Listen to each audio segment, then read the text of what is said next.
cracking down on illegal immigrants in Southwest Florida. Do you think raids are happening here in Collier County? I believe that there are. Deputies empowered through a controversial federal program. They may not be called raids. Getting a closer look as the political climate changes. But people who are just doing their jobs, who are just going to school, who are just dropping off their children, are disappearing. The Collier County Sheriff's Office is one of only 37 law enforcement agencies across the country that participates in what's called the 287G program. Some believe it's essential policing. Others call it racial profiling. New at 6, NBC2 investigator Rachel Polanski uncovers how Southwest Florida is on the front line of the immigration debate. Kelly, Peter, Collier County is one of only 2 agencies in Florida that partners with Immigration and Customs Enforcement, or ICE. Basically, if a deputy thinks someone in jail is an illegal immigrant, they can send them to ICE for deportation. I've had a couple mini panic attacks. A world turned upside down. Do you know people personally that have been deported?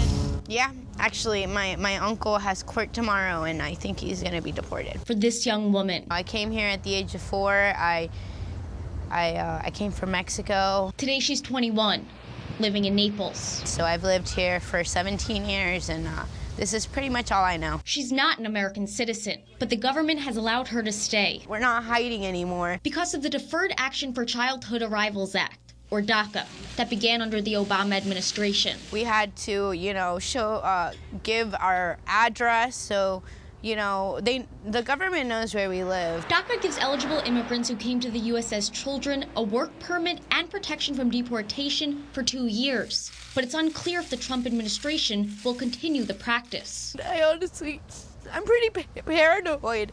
And no one knows what happens with the information already collected.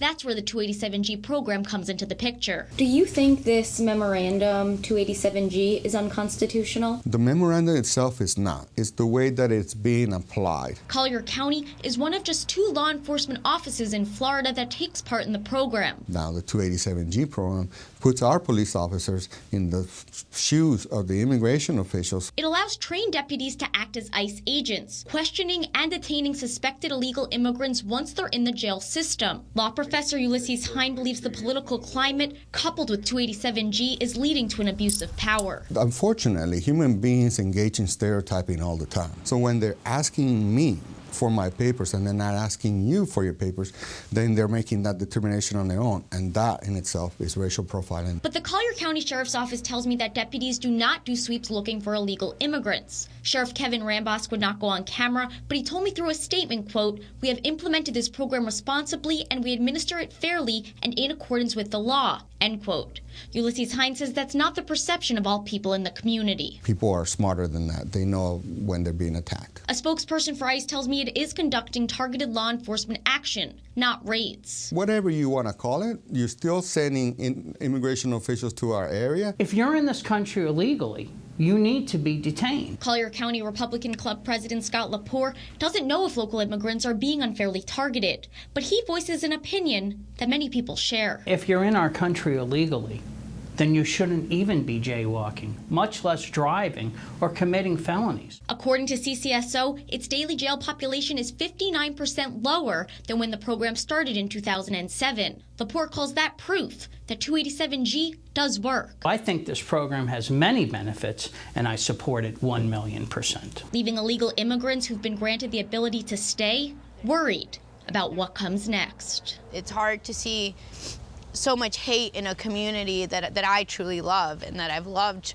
my whole life, because this is all I know. Now, in the last fiscal year, 75 people in the Collier County jail system were deported. CCSO renewed its 287G partnership with ICE last June. For the NBC2 Investigators tonight, I'm Rachel Polanski.